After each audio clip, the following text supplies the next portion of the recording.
Ladies and gentlemen, welcome back to Horror Analysis with me, Drew.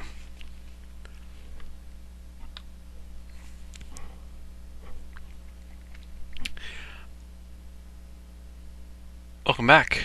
It's been a while for me. I've been doing other stuff. I've been putting this to the side, but we did finish the big section of history of horror. And now we're on to our next section, second to last section, horror anthropology, or horror sociology. Actually, it's sociocultural anthropology, according to Wikipedia, what I'm aiming at. Horror anthropology, or horror in or by different cultures. I've been trying to learn more about anthropology because it's not one of my areas of expertise. I want horror anthropology to be a thing, so I'm going to make it a thing, and if I do it badly enough, someone's going to say, Drew's an idiot. This is the real truth about horror anthropology, and then they'll fix it. I'm obviously not aiming to do it bad, but I'm assuming I will do it bad because I'm not an anthropologist. So cross-cultural, sociocultural anthropology. Different cultures, horror in different cultures, horror by different cultures. What are the differences in horror from culture to culture? Not necessarily what scares us from culture to culture, but what are the differences in horror from culture to culture? And, a Japanese horror movie can do very well in America. Korean horror movie can do very well in America. I'm not saying that the stuff that scares us is different, but what are the differences in culture between the horror of Japan, the horror of America, the horror of Korea, and the horror of America? Quite a bit, but there's a lot of differences between the two cultures in general. So I'm going to explore some of those things, not just Japan, Korea, Thailand, because I'm a really big SP Somtao fan. I've mentioned that a lot.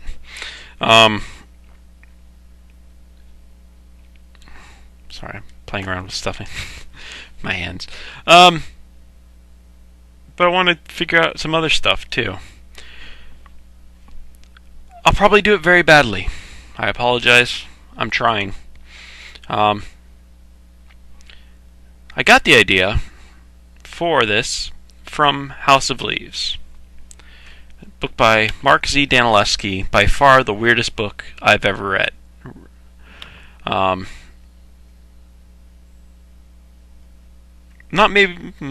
Possibly not the most disturbing book.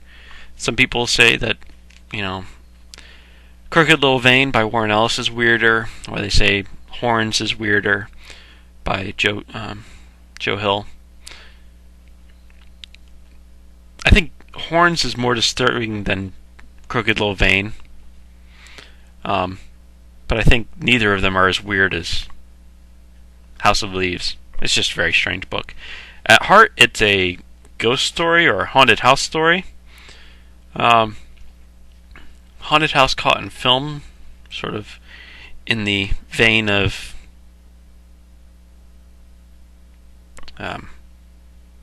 Paranormal Activity.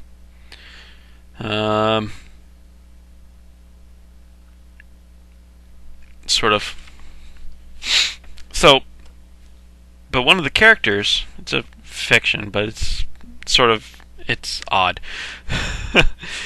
It's a lot of start and stops because the book is really weird. I'm not going to give you a synopsis of the book because it's just too strange.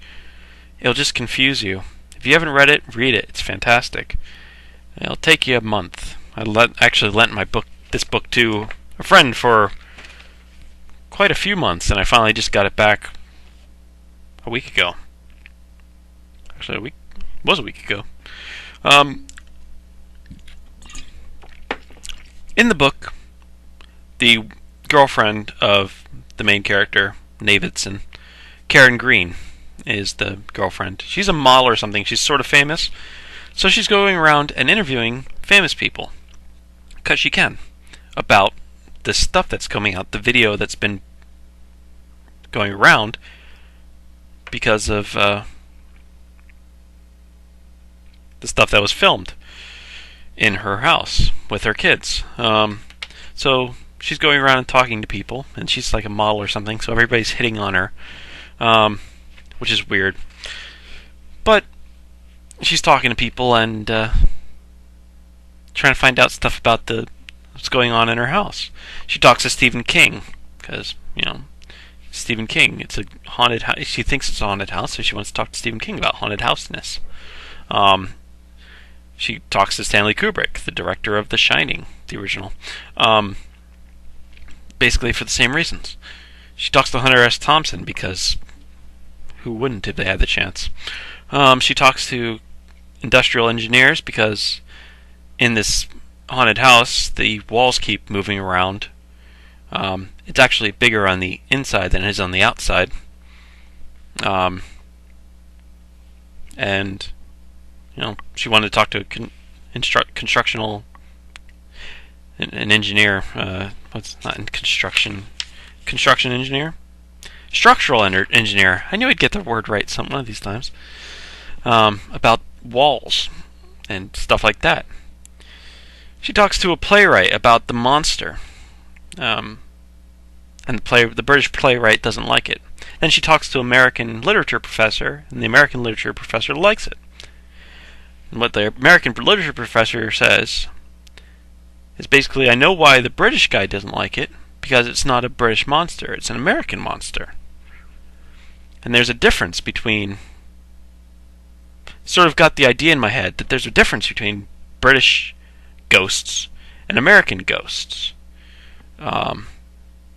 British are traditionalists. They still like their ghosts. Was it decked in crepe and cobweb? This is page 357. The entirety of House of Leaves, talking about horror anthropology, is the very bottom. Oops, dropped the thing. The very bottom of page 356. Here down, and then here down to there. So, huge amount of reading for this. Actually, I did make photocopies of it. This here, and then this here. Huge amount. I recommend the book. Read it. It's fantastic. Page 356, 357 is where this is. Brits still prefer the Brits, still prefer their ghosts decked in crepe and cobweb, candelabra in one hand. Your monster, however, is purely American. Edgeless, for one thing. Something a compendium of diverse cultures definitely requires. You can't identify this creature with any one group. Its individuality is imperceptible. And like the dark side of the moon, invisible, but not without influence. That's it.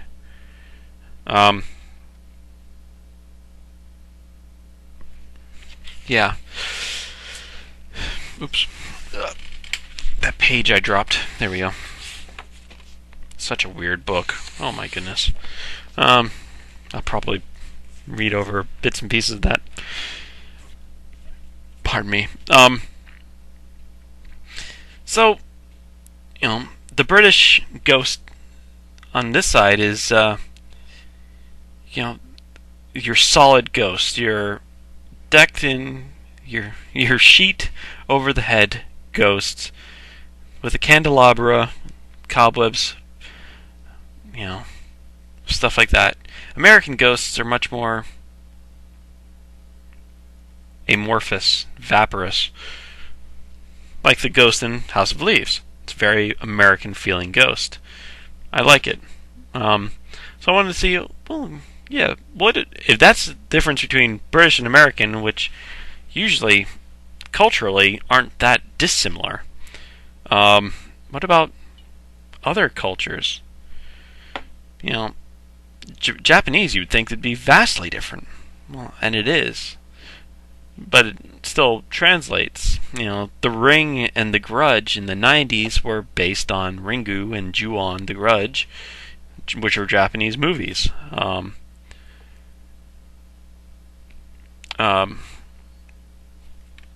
see where what's the quintessential Japanese ghost? What's the quintessential Korean ghost? French, German. There'd be differences in those cultures as well.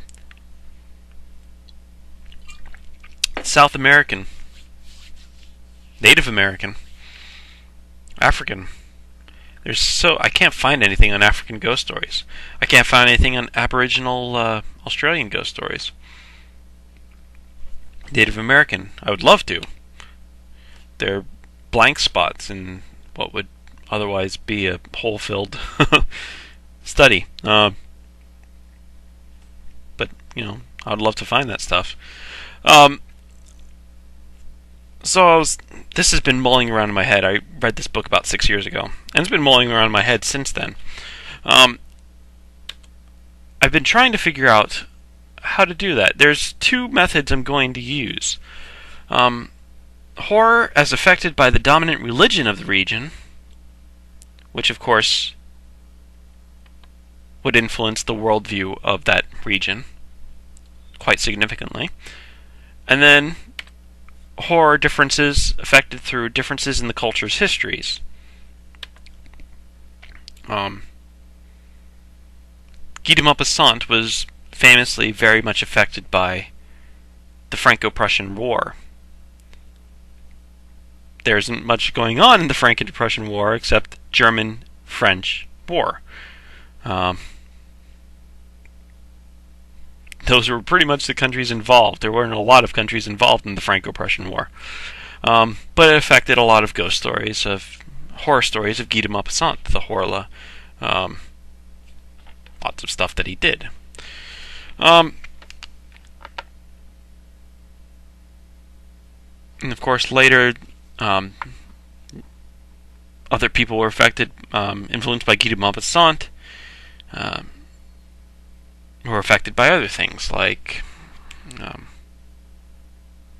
Fitzjames O'Brien was a Guy de Maupassant student of Guy de Maupassant, or heavily influenced. Let's go with that, for lack of a better term. And he was also a soldier and died in the American Civil War. And also came from Ireland, so he has that cultural influence. So he's a bit of a mix. What's the difference between Irish and English ghosts? There's probably a lot that could be said there, but I can't get into it now.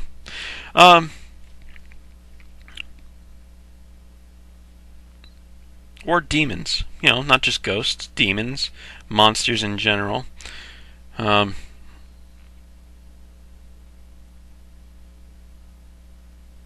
Vampires. There's American vampires versus British vampires versus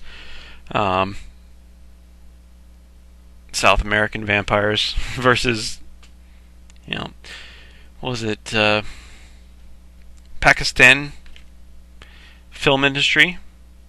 Not usually known as well as Indian film industry, but they had a Dracula version that was very different from what I understood of it, which I wasn't able to understand much. I hadn't seen it, but I did read about it. A lot of these things I haven't seen, obviously. So I'm just trying to find, there's different religions around, and there's different cultures around. British and Americans do share very similar religions, for the majority. There's not a lot of difference between France and German in the religious areas, but they have diverse cultural differences because they have diverse historical differences. And sometimes just the region itself causes differences, but that's not something I'm going to be able to understand History I can deal with, religion I can understand. The actual region itself influencing things I can't deal with. That's beyond me. So we're going to skip that part of it. So I'm going to go region by region.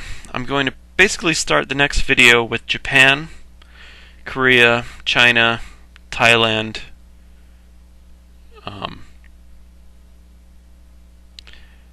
basically the Buddhist sphere of influence.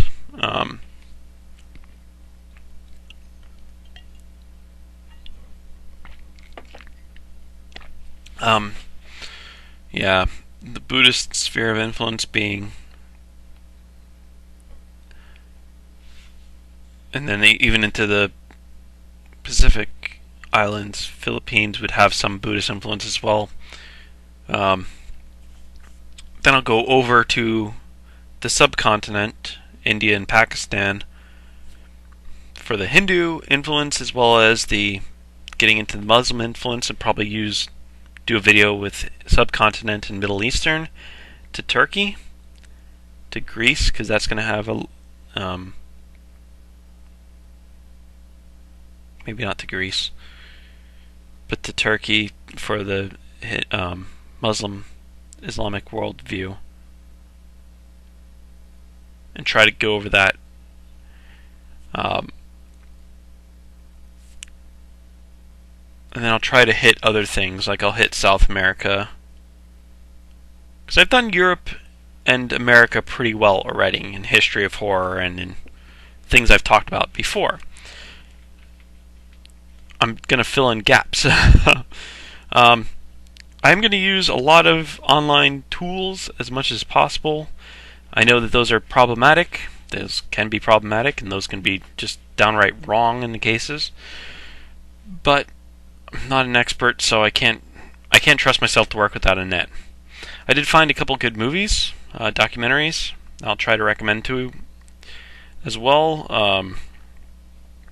A good one, a two-parter, Asian Discovery Channel Asia, I think it was, did a Asian horror study. The first ones being Korea and Japan, and the next one's being Thailand, Malaysia, Thailand, Philippines, China, something else. I'll talk about that more, obviously.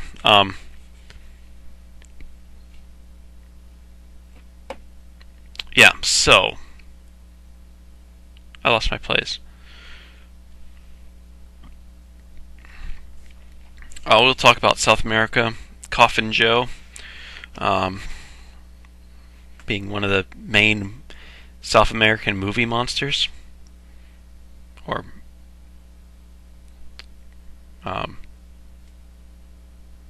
sort of like the South American Freddy Krueger, I guess, or sort of slasher. We'll get into it. So I want to see what the difference is between these cultures.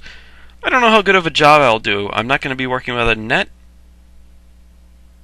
I'll just try to do the best I can. I'll point out other people who are doing things professionally, like the Discovery Channel thing, which was pretty cool. Very cool.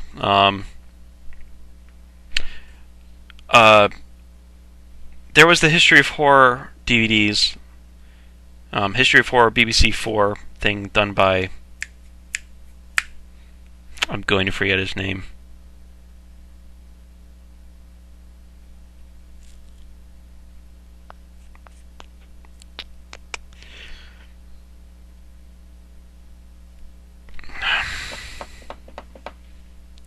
Mark Gaddis.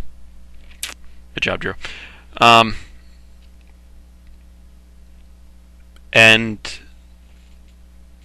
then he also did, after History of Horror, he did Horror Europa, where he goes from area to area in Europe and talks about different things, different movies. He's a very movie-oriented guy. He's in the film industry anyway, being an actor and producer, television as well.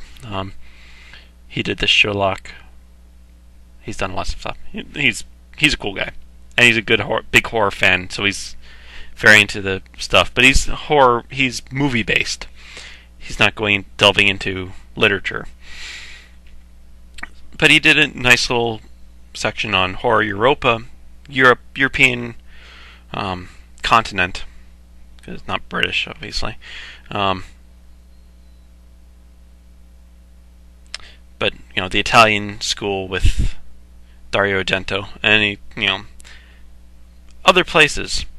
That's going to be a lot better than what I can find in Europe. I've been on Wikipedia. They do have horror by country page, which is misleading to say the least. Wikipedia has a tendency to be, because it's not necessarily accurate. Like, they'll have a Luxembourg page. The Luxembourg page includes the movie Dog Soldiers, which is filmed by British company with British actors, released on, I think, distributed by Sci-Fi Channel. It was just filmed in Luxembourg. It's because it was cheaper. It was supposed to take place in Scotland, but it was filmed almost entirely in Luxembourg. So, that's not going to be a lot of differences in culture, because it's a British deal. It just filmed elsewhere.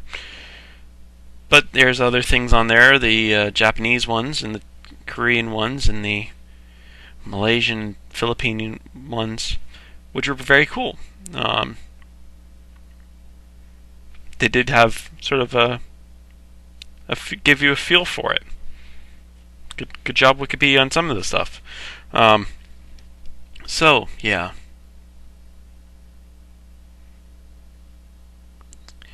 So, anthropology definition I had here. It's a social science. It has been distinguished from other social sciences by its emphasis on in-depth examination of context, cross-cultural comparisons, and the importance it places on participant observation or long-term experimental immersion in the area of research. Cultural anthropology, in particular, has emphasized cultural relativity, holism, and the use of findings to frame cultural critiques. I think that's from Wikipedia.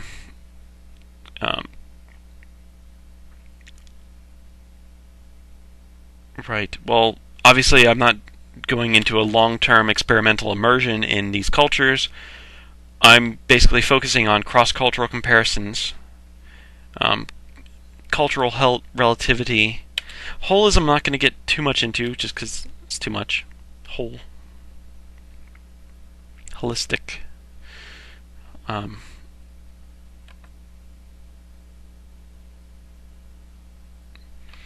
So, I don't know. I'm going to do the best I can, folks. This might get fuzzy. This will get fuzzy. I guarantee it.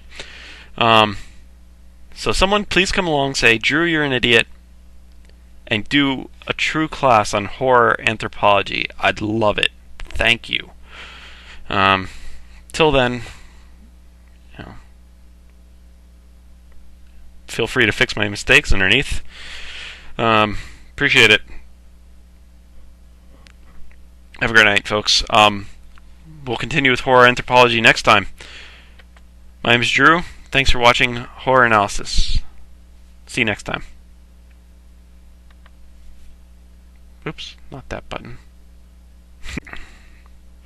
What are the differences in horror from culture to culture?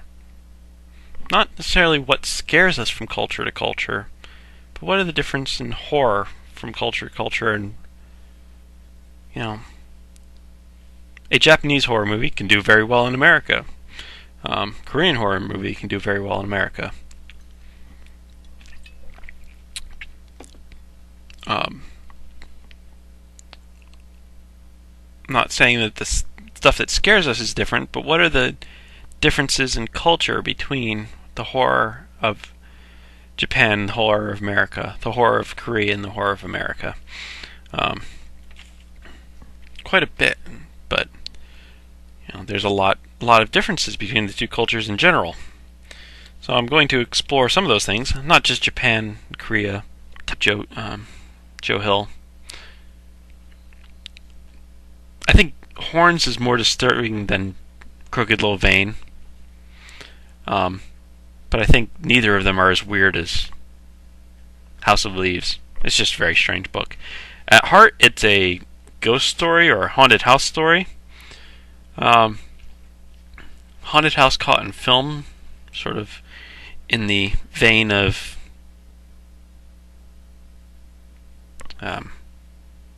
Paranormal Activity.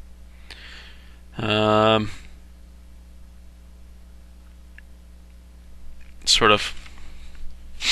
So, but one of the characters, it's a fiction, but it's odd. It's a lot of start and stops because the book is really weird. I can't aiming at. Horror Anthropology, or horror in or by different cultures. I've been trying to learn more about anthropology because it's not one of my areas of expertise. I want horror anthropology to be a thing, so I'm going to make it a thing, and if I do it badly enough, someone's going to say, Drew's an idiot. This is the real truth about horror anthropology, and then they'll fix it. I'm obviously not aiming to do it bad, but I'm assuming I will do it bad because I'm not an anthropologist. So cross-cultural, sociocultural anthropology. Different cultures, horror in different cultures, horror by different cultures. Thailand, because I'm a really big SP Somtau fan. I've mentioned that a lot.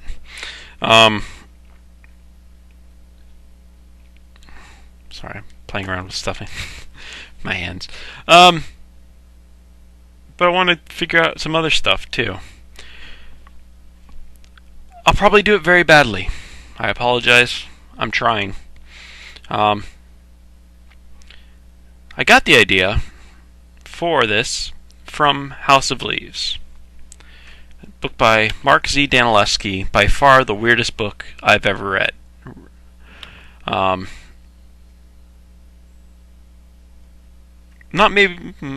Possibly not the most disturbing book. Some people say that, Crooked Little Vein by Warren Ellis is weirder, or they say Horns is weirder by... Ladies and gentlemen, welcome back to Horror Analysis with me, Drew.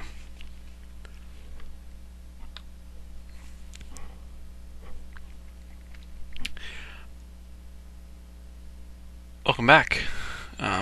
It's been a while for me. I've been doing other stuff. I've been putting this to the side, but we did finish the big section of history of horror. And now we're on to our next section, second to last section, horror anthropology, or horror sociology. Actually, it's sociocultural anthropology, according to Wikipedia. What I'm